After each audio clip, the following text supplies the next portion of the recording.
Bueno, como saben, comenzamos la semana pasada el tema de la disciplina de la iglesia, particularmente como se halla en el Evangelio de Mateo, capítulo 18. Pueden ir ahí para ver el texto. Estamos tomando un breve descanso del Cristo exaltado de que se trata el libro de Apocalipsis también. La disciplina de la iglesia no se halla necesariamente en Mateo 18 como tal. Así que antes de comenzar, ¿a qué nos referimos con la disciplina de la iglesia? El pueblo reunido de la iglesia de Dios, que profesa fe solo en Cristo, ha sido nacido de lo alto por el Espíritu Santo, y por ese mismo Espíritu están unidos en Cristo. Se rindieron a Él como Señor y están siendo conformados a su imagen. Y esa es la idea de lo que nosotros entendemos con qué es ser la iglesia y qué es ser miembro de una iglesia. Y hay que desplegar una obra genuina del Espíritu Santo, mostrar una obra genuina del Espíritu Santo en el corazón del creyente. Entonces el cuerpo de Cristo es quien ejerce la autoridad de esa disciplina. Y esa disciplina, esa autoridad que viene de Cristo y a su pueblo a través de la palabra. Y los ancianos y la congregación es una autoridad responsabilizar a cada miembro de su palabra y estándar de santidad. Así que la clave para entender la disciplina de la iglesia no es una cuestión de simplemente diseccionar el proceso, sino que corta para comprender la naturaleza misma de Dios, de la salvación de la iglesia, de la obra del Espíritu Santo y la vida corporal de la iglesia. Notamos que Dios está intensamente preocupado por la gloria de su nombre y la santidad de su pueblo. Y está dicho, será santo porque yo soy santo. Será santo porque yo soy santo. Y fundamental para todos sus mandamientos. Y para demostrar esto, notamos que Dios puntualizó el llamado a la santidad y a la adoración en momentos claves de la historia redentora, a través de diferentes momentos claves de la historia redentora.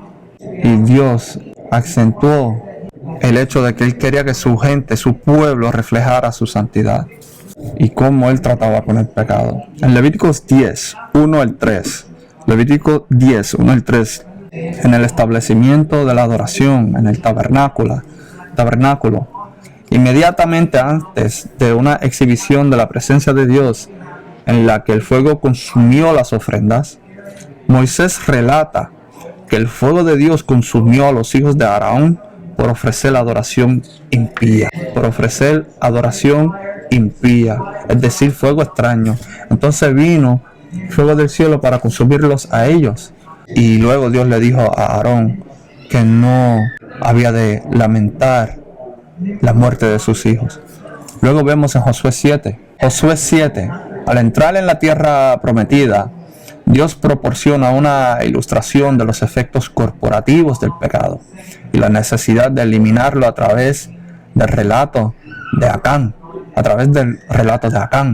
Y vemos también todo Deuteronomio se trata de Moisés preparando al pueblo y recordándoles de las bendiciones y las maldiciones que vendrán sobre ellos, recordándoles de la gracia y la misericordia que hubo sobre ellos. Eso se tenía que reflejar en la obediencia de ellos hacia Dios. Luego entran a la tierra de Canaán y obtienen victoria, y se recuerdan que los muros de Jericó caen. Luego son derrotados por un ejército pequeño. Y luego Dios le dice, bueno, ustedes cayeron porque se haya pecado en medio de ustedes. Y luego como consecuencia lo apedrean para mostrar que hay un efecto corporal sobre el pecado. El pecado de Acán afectó todo el cuerpo, es decir, todo Israel. Y Dios quiere que tomemos el pecado en serio y quiere enfatizarle eso a su pueblo. Somos su pueblo, Él es santo y hemos de reflejarlo a Él ante el mundo para su gloria y para nuestro bien.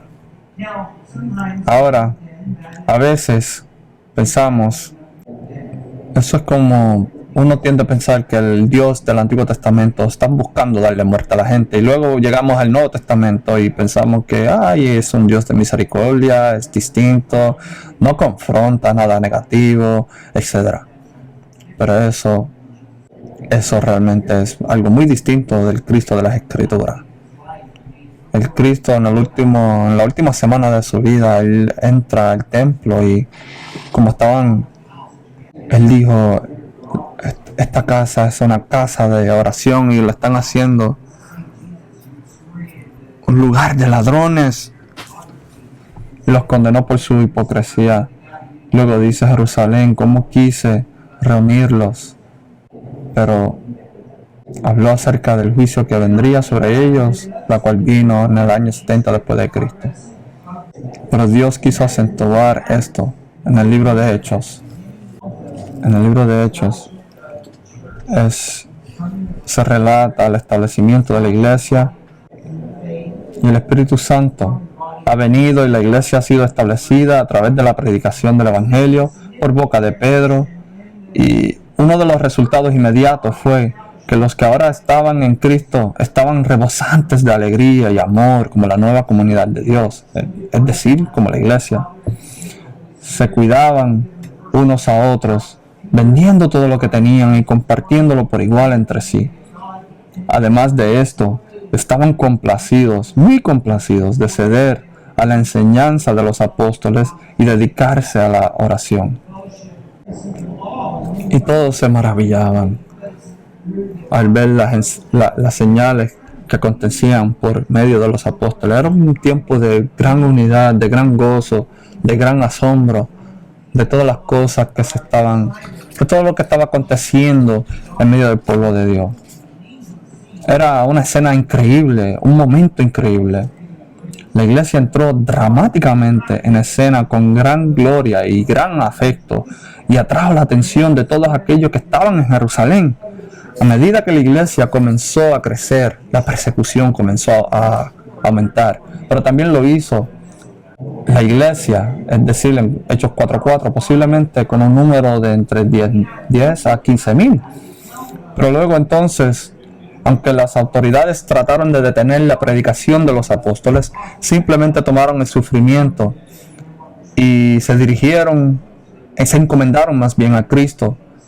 Y aún más audazmente y nuevamente, la iglesia comenzó a crecer y mantuvo ese espíritu de unidad, como se ve en Hechos 4:32 al 33. Y increíble escena, y para estar seguro de que todos los ojos estaban en ellos. Ahora, no es hasta Hechos 11:26 que los discípulos fueron llamados por primera vez cristianos. Pero eso ocurrió porque ya estaban claramente identificados con el nombre de Cristo, quien era la única sustancia de su proclamación, adoración y comunión. En otras palabras, el nombre de Cristo estaba en exhibición ante el mundo a través de su pueblo, a través de su iglesia. Y eso implicaba gran responsabilidad sobre la iglesia. Entonces, en este contexto, al final del capítulo 4 de Hechos, en el versículo 32, más bien 36 al 37, todas las cosas les eran en común. Abundante gracia era sobre todos ellos. Y en el versículo 4 dice: así que no había entre ellos ningún necesitado, porque todos los que poseían heredades o casas las vendían y traían el precio de lo vendido y lo ponían a los pies de los apóstoles, y se repartía a cada uno según su necesidad. Muchos de ellos estaban renunciando a todas las posesiones mundanas que poseían, y esta comunidad nueva que se estaba reuniendo en Cristo estaba supliendo las necesidades de aquellos que no las poseían. Y fue un gran momento de gran gozo. Y luego vemos en este contexto un hombre llamado Bernabé, que vende una parcela de tierra y la pone a los pies de los apóstoles que precedían este cuerpo de creyentes, y fue un acto de humilde adoración. Leamos juntos. Capítulo 5. Pero cierto hombre llamado Ananías, con Zafira su mujer, vendió una heredad y sustrajo del precio, sabiéndolo también su mujer, y trayendo solo una parte, la puso a los pies de los apóstoles. Después de esto, Lucas registra que Ananías y Zafira también vendieron una propiedad, pero Ananías guardó parte del precio para sí, con el pleno conocimiento de su esposa. En otras palabras, estaban mintiendo y a través de la codicia trataron de engañar a los apóstoles. Y sin embargo, no funciona. Y cuando Ananías estuvo solo, le pregunta a Pedro: Ananías, ¿por qué Satanás ha llenado tu corazón para mentir al Espíritu Santo?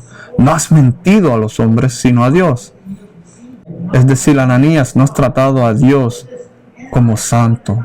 Le has negado su honor. Es tu dinero, es tu tierra. Lo que tú das es como una ofrenda libre y gratuita. Tú te pudiste haber quedado con parte de la tierra y dar solamente una parte. Pero quisiste ser más reconocido, quisiste verte como más dadivoso. ¿Cuál fue la respuesta de Dios? En el versículo 5 dice: al oír Ananías estas palabras, cayó y expiró, y vino gran temor sobre todos los que oyeron. Dios lo mató. Dios lo mató. Mucho menos dramático que descendiera fuego del cielo. Pero aún así sigue siendo muy dramático. Luego vemos en el versículo 6: y levantándose los jóvenes, lo envolvieron y sacándolo y lo sepultaron.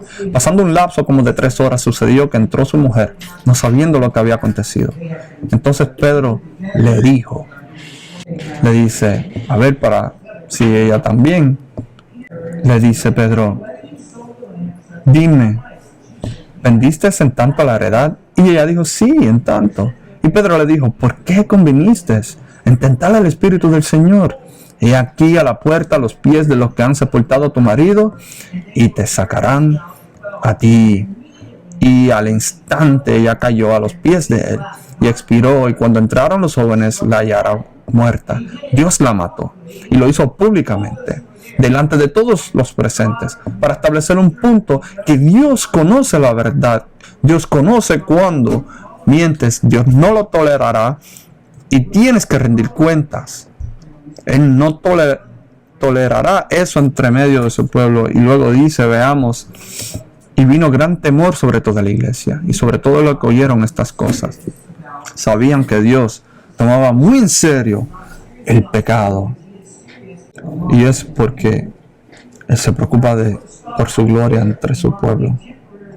Si nos detenemos ahí de la manera contemporánea que se piensa hoy en la iglesia, esto es un plan horrible para hacer la iglesia crecer. Hay que pasar por alto esas cosas. Nadie va a querer ser cristiano si se requiere una santidad así.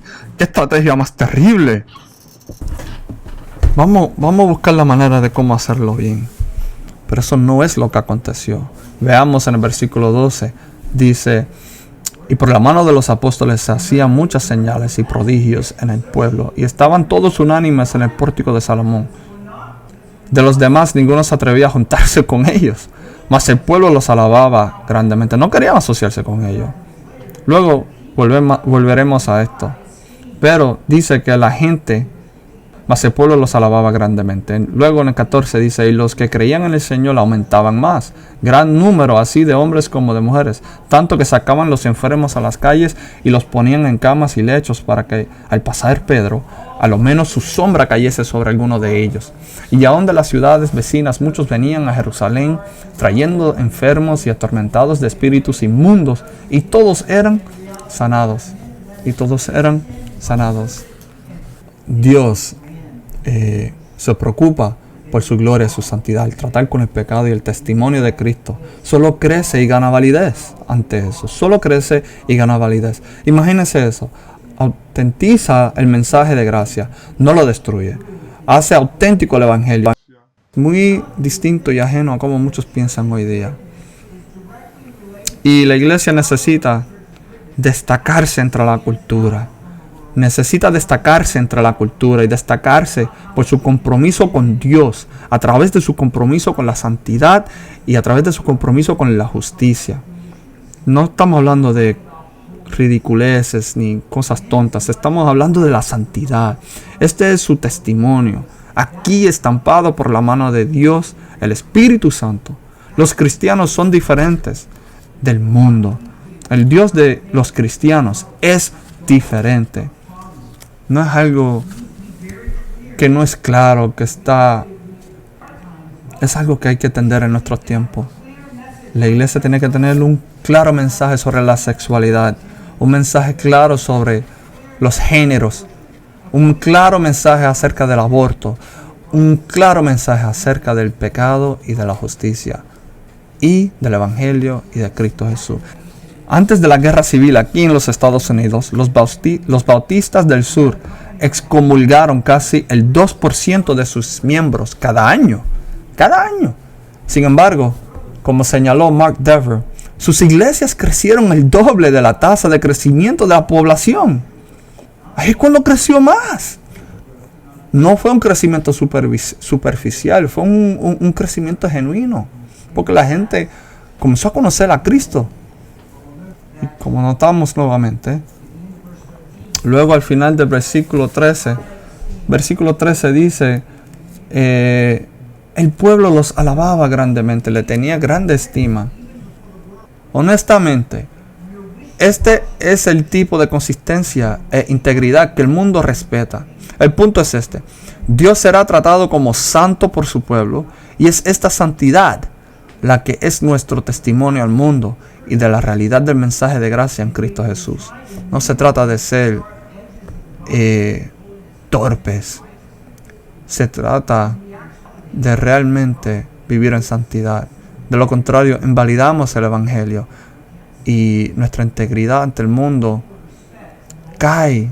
La gente respeta la valentía, la gente respeta integridad. Ellos no respetan a alguien que es frívolo, que es débil.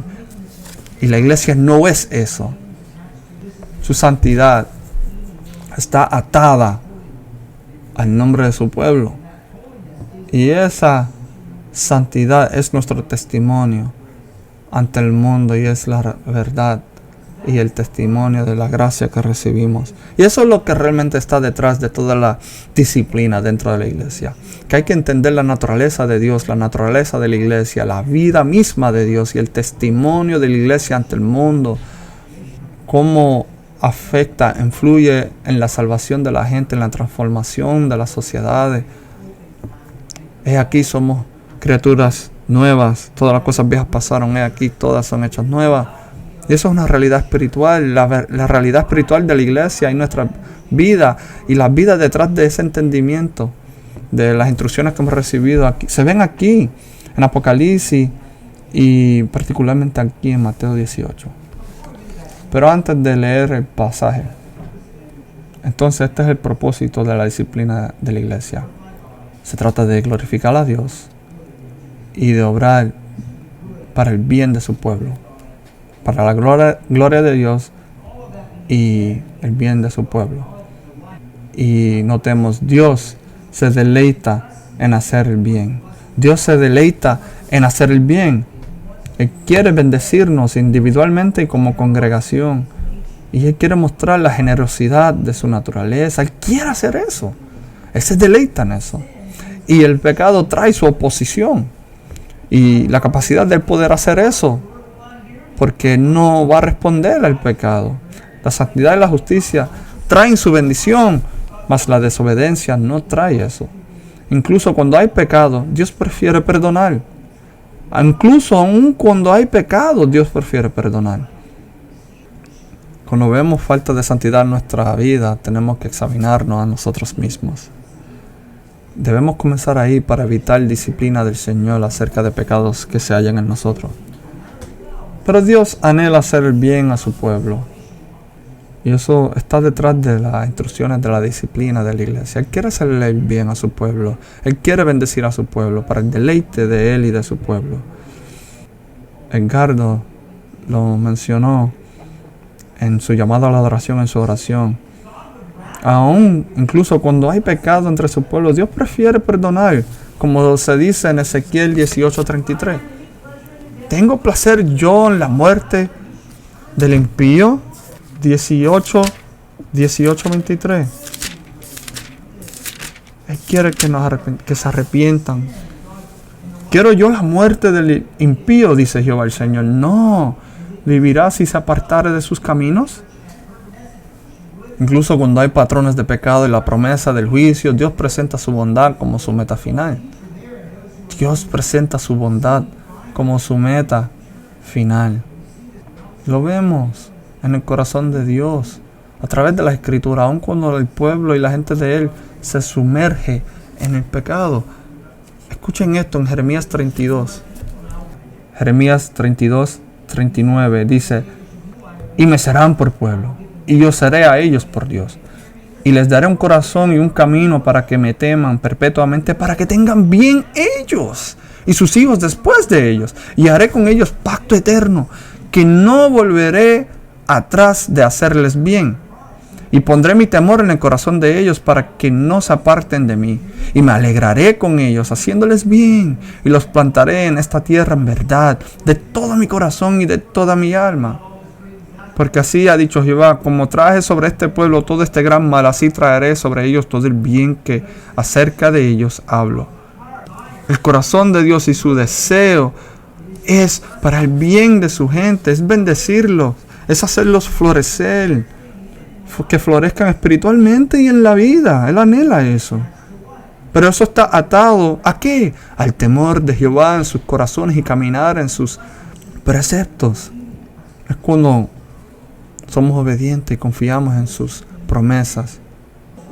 Así que Dios trata con el pecado y lo toma muy en serio. El pecado de nuestras vidas, en la vida de su pueblo.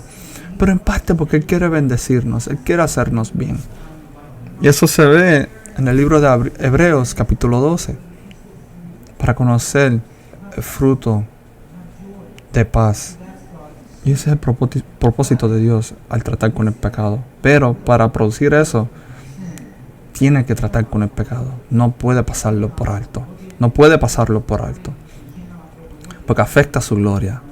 Y no puede pasarlo por alto y darnos la abundancia de su benevolencia. Tiene que haber arrepentimiento. Y a eso llegamos a nuestro cuarto punto. Traté de mantenerme con los P's, pero se me hizo difícil. Pero lo próximo es los propósitos. Los propósitos. Y voy a introducir esta mañana cuál es el proceso de la disciplina de la iglesia. Así que leamos el texto juntos. Mateo 18. Mateo 18, comenzando el versículo 15. Dice: si tu hermano peca, por tanto, si tu hermano peca contra ti, ve y repréndele estando tú y él solos. Si te oyere, has ganado a tu hermano. Mas si no te oyere, toma aún contigo a uno o dos, para que en boca de 2 o 3 testigos conste toda palabra. Si no los oyere a ellos, dilo a la iglesia. Y si no oyere a la iglesia, tenle por gentil y publicano. De cierto os digo que todo lo que atéis en la tierra será atado en el cielo, y todo lo que desatéis en la tierra será desatado en el cielo.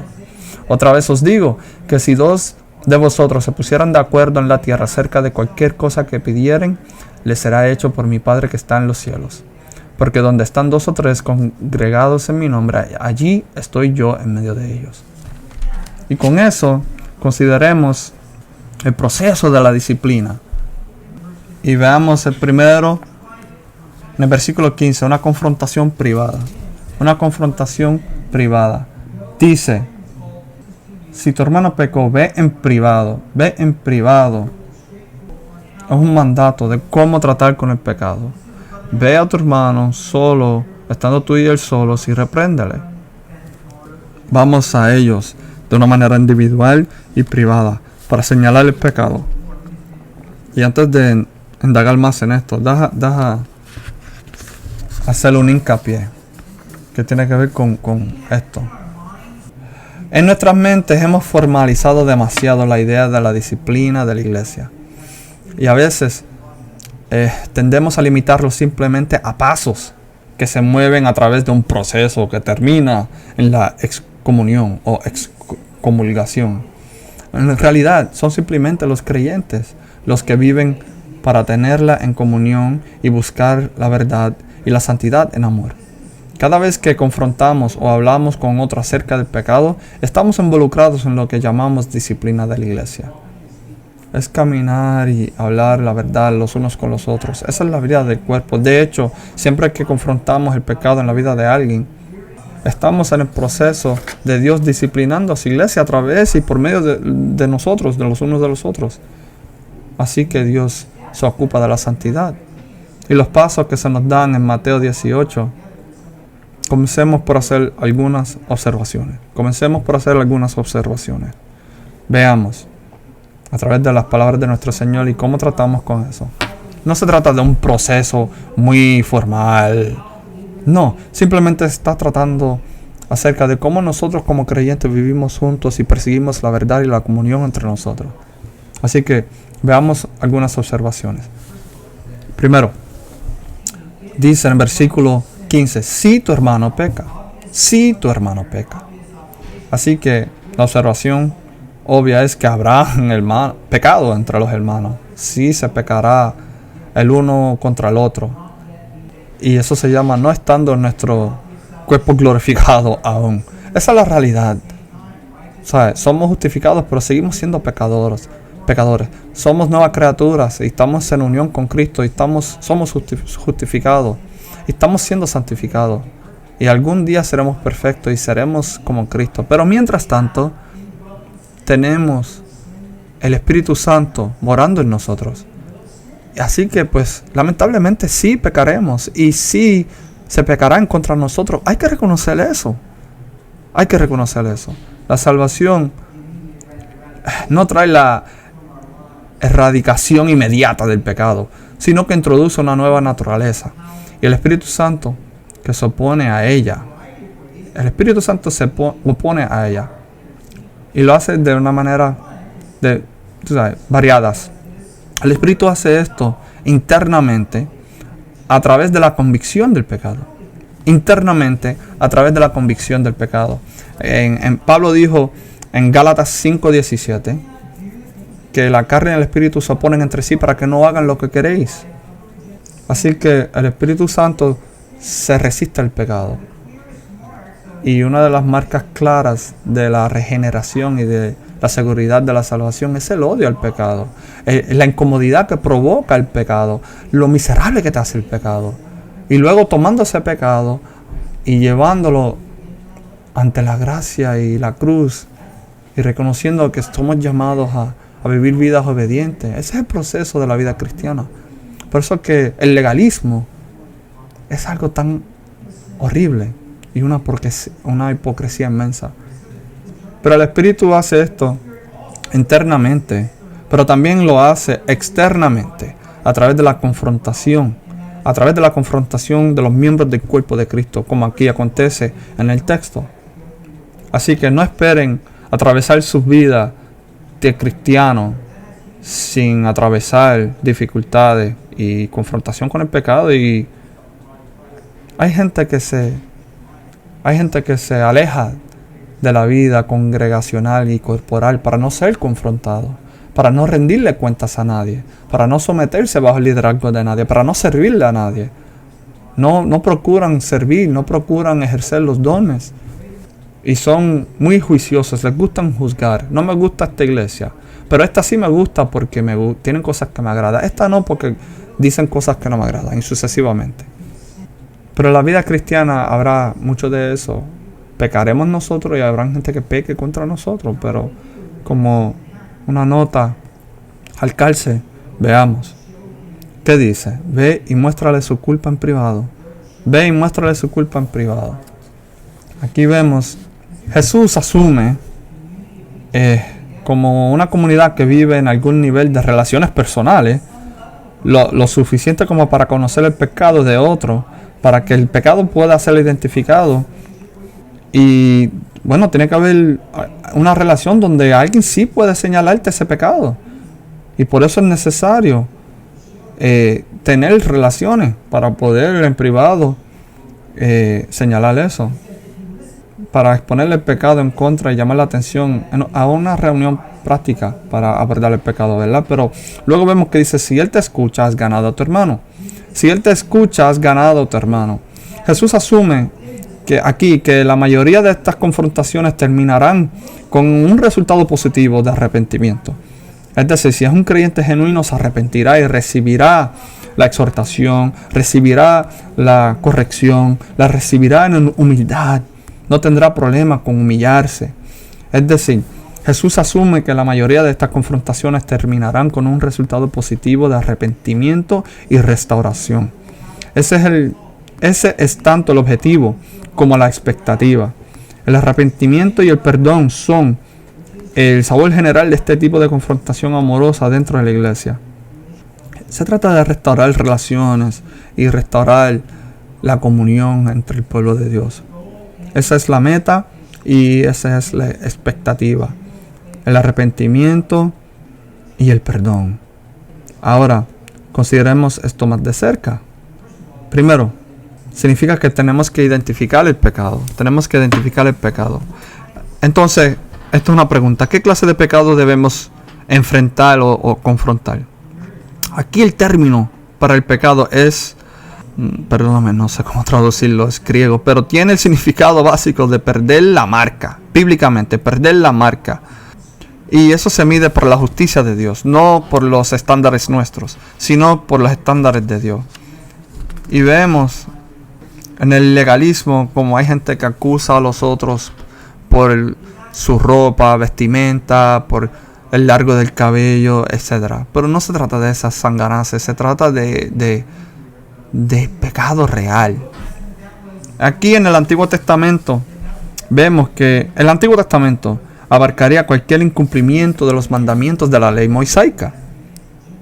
Entonces en el Nuevo Testamento la ley abarca cada mandamiento del Señor como se da en el Nuevo Testamento. Eso lo vemos en 2 de Pedro 3.2. 2 de Pedro 3.2. Es no conformarse a la justicia de Dios. Entonces, notemos que Jesús está hablando de claras violaciones a un mandamiento de las Escrituras. Algo que puede ser corroborado y observado por otros. Tiene que haber testigos, tiene que haber evidencia. Tiene que poder ser demostrado. Es algo que otros puedan testificar y decir, sí, es cierto. Tiene que haber una clara violación de los estándares de Dios. Jesús no está hablando aquí de juzgar los motivos de otra persona. No se trata de juzgar motivos. No podemos ver en el corazón de otra persona. Lo vemos en 1 Corintios 4:6. Nosotros no podemos ver lo que está en el corazón de la gente. Así que no vamos a confrontar a la gente por supuestos motivos que nosotros le adjudiquemos. No se trata de eso. Tenemos que ser muy cuidadosos de eso. Y muchos de nosotros sabemos, quienes hemos tenido conversaciones así, una de las cosas más frustrantes es cuando alguien juzga nuestros motivos. Así que debemos tener cuidado. Pero con dicho esto, me gustaría señalar que también deberíamos estar dispuestos a hablar unos con otros sobre lo que Jerry Bridges llama pecados aceptables. Pecados aceptables. Pecados como patrones de ansiedad, frustración, irritabilidad, ingratitud, falta de autocontrol, egoísmo, envidia, etc. Ansiedad, frustración, irritabilidad, ingratitud, falta de autocontrol, egoísmo, envidia, etc. Algunos de ustedes tienen en sus Biblias, ya sea entre paréntesis o como una nota al margen, la frase contra ustedes. Contra ustedes. Si tu hermano peca, contra ustedes. Hace una nota al margen. La razón de esto es que esta frase no se encuentra en algunos manuscritos tempranos. Entre los manuscritos más antiguos no se halla. Sugieren que no estaba ahí. Por eso que en el NASB, en la interpretación en inglés, dice contra ustedes. Si tu hermano peca, contra ustedes. Y pues si se deja esa parte, Jesús se está refiriendo a asuntos en los que usted es personalmente pecado contra otro o ha pecado contra otro. Esto incluirá cualquier cosa por la cual el hermano haya sido visto claramente violando un mandamiento de la Escritura. dice contra ti, ¿verdad? Y no haya buscado el arrepentimiento. Podría ser ya que el Señor dice que vaya a esa persona en privado, o literalmente entre tú y él solo. La declaración de Pedro en 18:21, ¿con qué frecuencia pecará mi hermano contra mí y yo le perdonaré? Puede ser a que se esté refiriendo a eso. Sin embargo, si no se deja, entonces Jesús, si no se deja esa frase, que no se cree que no se halla en los manuscritos originales, si no se deja esa frase, entonces Jesús está incluyendo enfáticamente cualquier pecado observado por otro. Cualquier pecado observado por otro, ya sea contra usted personalmente o no. Esto también se ajusta al contexto. Jesús ha abordado el asunto de los obstáculos entre el pueblo de Dios en capítulo 18, 6 al 10. 18, 6 al 10. Puede ser contra ti personalmente o puede ser algo que estás observando, pero que es claramente un pecado. Ya Jesús ha abordado el asunto de los obstáculos entre el pueblo de Dios. Él notó el cuidado de Dios por cualquier miembro pecador que se desvíe. Tenemos que ir tras él. Aquí Él está aplicando específicamente ese principio. No significa que haya pecado contra nosotros, pero esa es la idea que Cristo tiene. Si tu hermano peca, repréndelo. Y si arrepiente, perdónalo.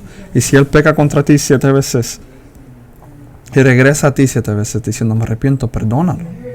Aquí implica ofensas personales, pero está bastante abierta al pecado en general. ¿Qué significa aquí? Si tu hermano peca contra ti, sea ofendiéndote, o simplemente tu hermano peca que no es conforme al patrón de Dios para nuestras vidas, no importa, el punto es que hay que dirigir ese pecado, sea como sea. Así que tenemos que tomar el pecado muy en serio. Pero si no estás calificado, por así decirlo, esto puede conducir hacia problemas. Puede conducir a muchos problemas. Puedes terminar en un ambiente donde cualquier pecado constantemente está siendo señalado. Es como en un matrimonio que siempre le están señalando las faltas a uno. Existe esto mal aquí. Eso sería algo muy miserable. Y sabemos de esas relaciones así, donde siempre le están señalando las faltas a uno. De hecho, nosotros apoyamos la consejería bíblica. Creemos que las escrituras son suficientes para vivir la vida y cualquier asunto que surja en la vida.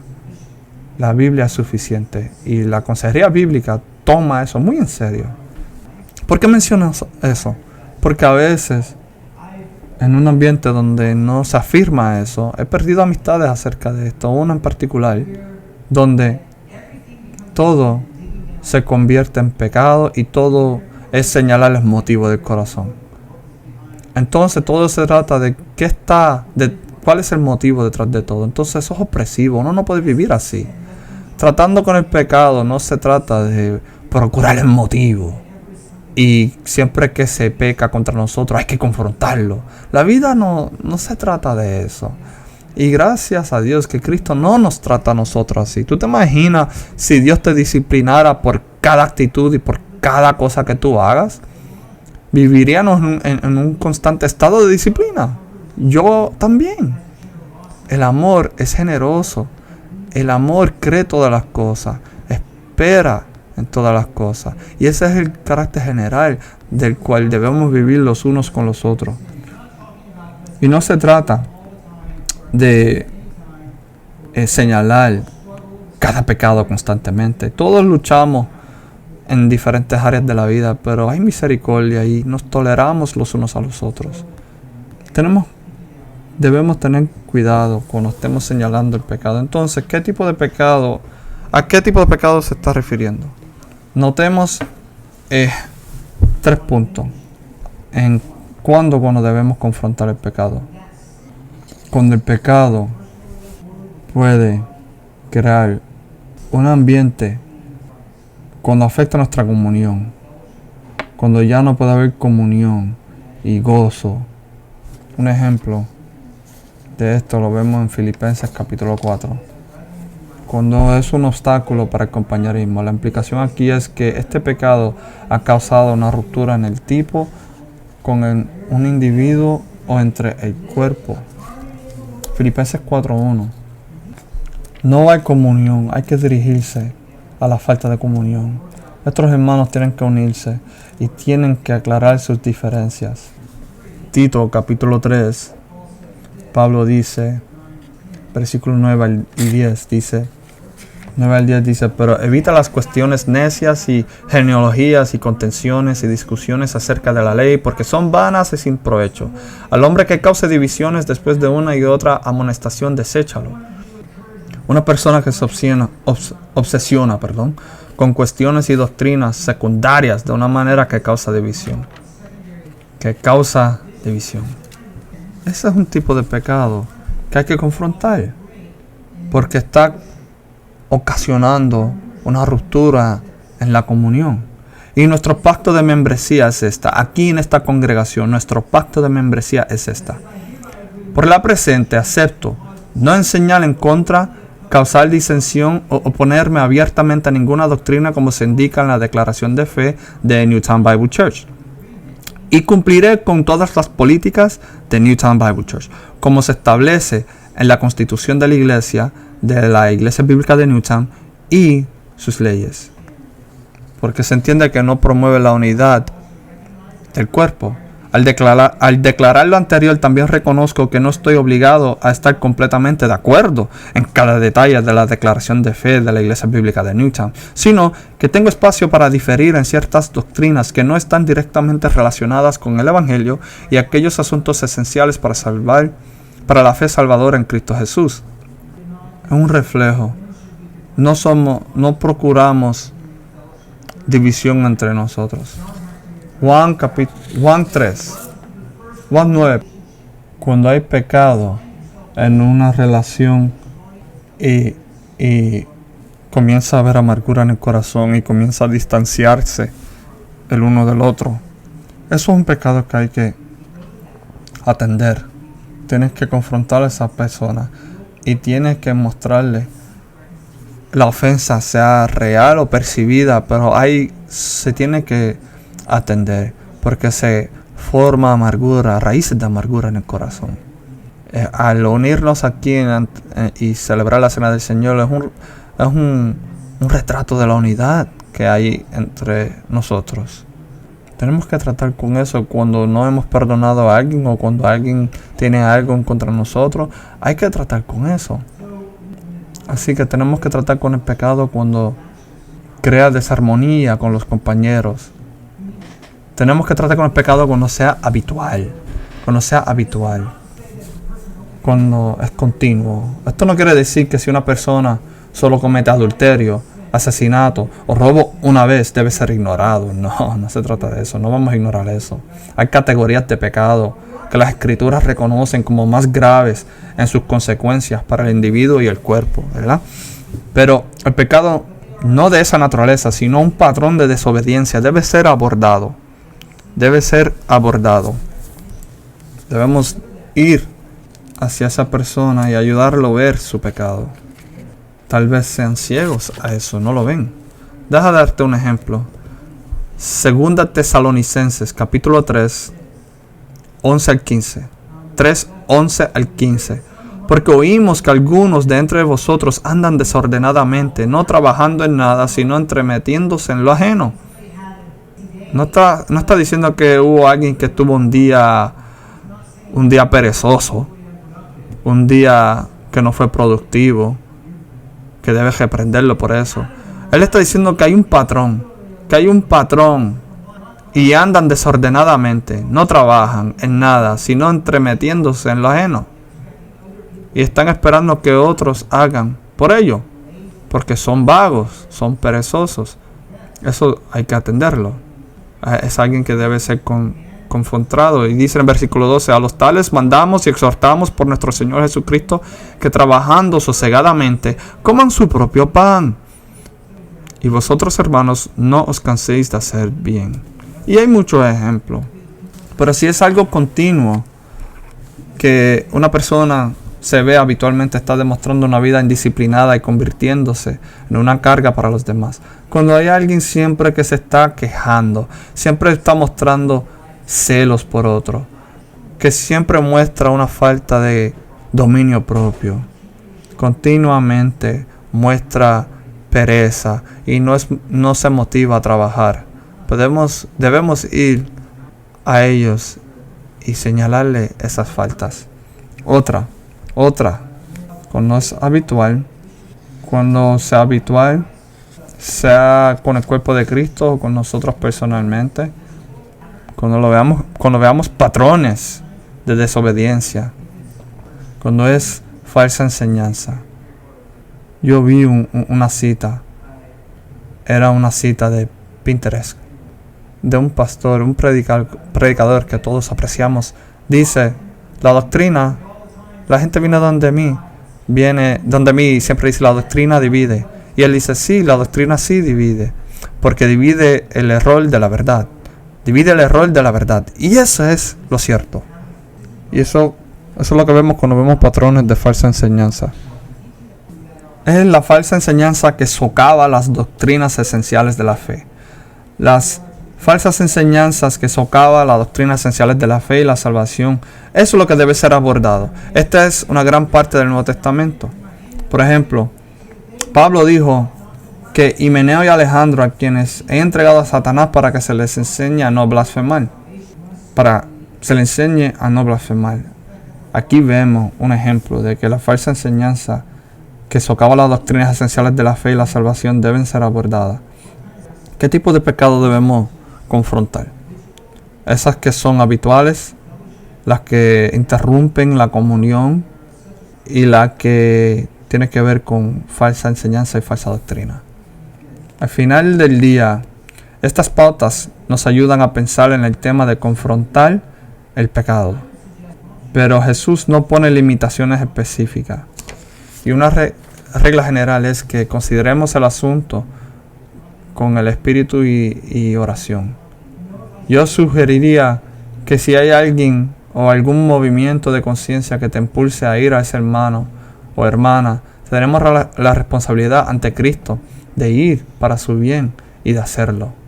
Tenemos que detenernos aquí debido al tiempo, o la falta más bien de tiempo. Continuaremos la semana que viene. Pero aquí tenemos el punto central y general de todo esto. Si puedo resumirlo en un punto. Y es que cuando nos amamos los unos a los otros y cuando nos ocupamos de las bendiciones de Dios sobre nuestras vidas, nos ocupamos y nos preocupamos por la vida espiritual de nuestros hermanos. Y cuando vemos la disensión, cuando vemos patrones de pecado, cuando vemos que alguien se está dirigiendo hacia un lugar equivocado, es una muestra de nuestro amor por ellos y nuestro deseo de verlos bien. Y la semana que viene discutiremos de qué nos debemos confrontar, qué nos debemos señalar y qué no debemos estar señalando y confrontando más bien. Pero Él se deleita siendo generoso con nosotros. Dios se deleita en eso. Y debemos perseguirlo, obedecerlo sobre todas las cosas. Y debemos perseguir, deleitarnos en el Evangelio juntos, en la libertad de la gracia que experimentamos en Cristo. Y con eso dicho, permíteme orar. Padre, te damos gracias por tus instrucciones. Te damos gracias porque estamos sobre la fe. Y todo lo que hacemos, aun cuando confrontamos el pecado, lo debemos hacer con misericordia y con gracia. Y consideremos en otra ocasión, como dice tu palabra, que nosotros que somos espirituales, aquellos que muestran el fruto del amor, de paciencia, de dominio propio y todas estas cosas buenas, aquel que esté listo para hacerlo de una manera apropiada, debemos ir donde ellos para restaurarlos, para cargar, ayudarlos con sus cargas, sabiendo que nosotros también podemos caer en ese mismo patrón de vida si no velamos sobre nuestras vidas. Te damos gracias que nos ha dado instrucciones que exaltan tu santidad y que exaltan tu misericordia y tu gracia. Ayúdanos en amarnos los unos a los otros y perseguir juntos la bendición tuya en nuestras vidas. Y si hay algunos aquí que no te conocen y se encuentran fuera de Cristo, abre sus ojos en este día. Te damos gracias. En el nombre poderoso de Jesús. Amén.